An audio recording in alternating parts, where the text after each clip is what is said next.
Thousands rallied in New York on December 17th to mark Occupy Wall Street entering its fourth month.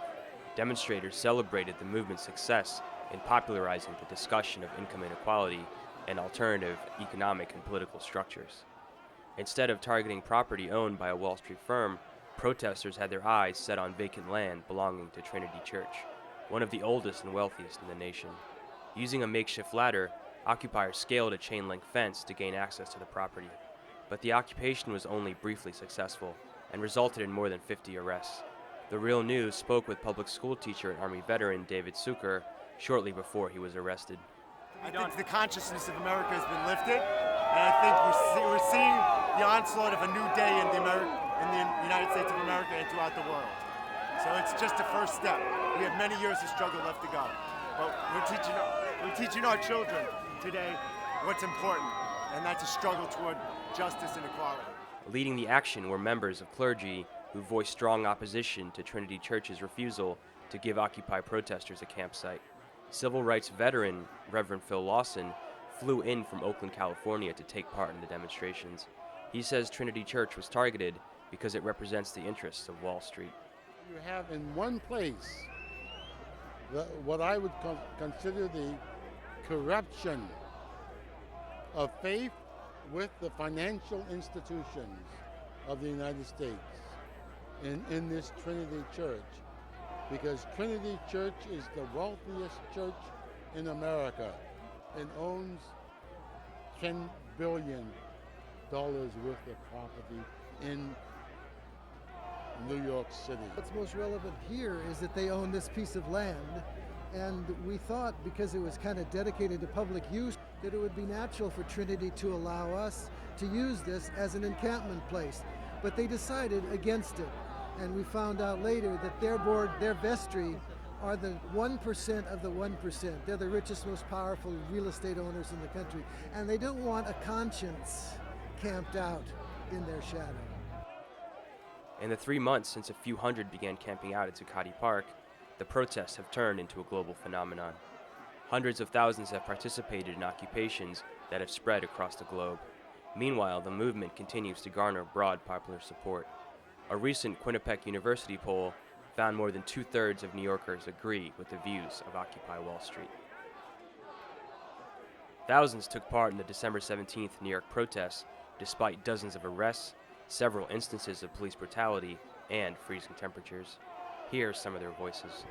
The occupations brought the 99% into being. The movement did not exist before the occupation. But more importantly, there's a relationship between what the Occupy spaces are and the politics that are coming out of it. People feel that they can come in as themselves and have an equal say. And this is just, it's an epiphany for virtually everyone in our society. It is completely at odds with what we're constantly told, that your only social existence is that of a consumer.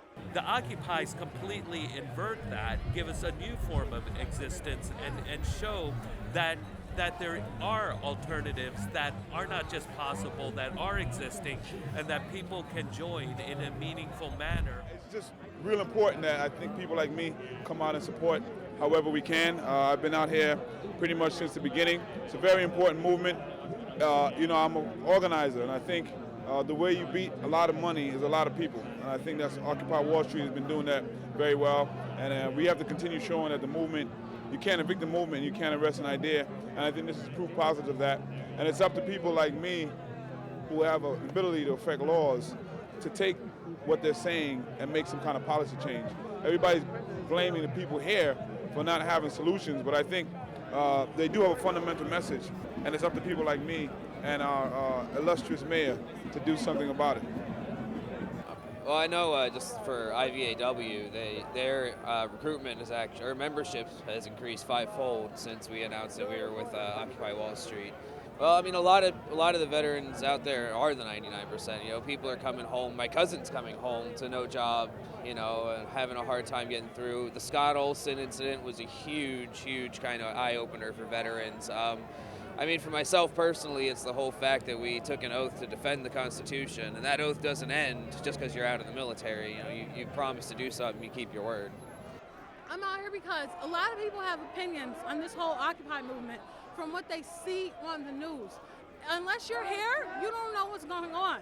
People, before I say, oh, this is stupid, these crazy people, we don't know what they're doing, at least come here, see what's going on before you criticize a movement that you know absolutely nothing about. So before I sit on Facebook and say, oh, these silly occupiers, they're messing everything up, at least come here and be a part of something. So in 50 years, when everyone in the world reaps the benefit of what these people are doing, they're gonna sit back comfortably and say, oh, this is great. But you weren't out here watching police beat out of everyone the whole time.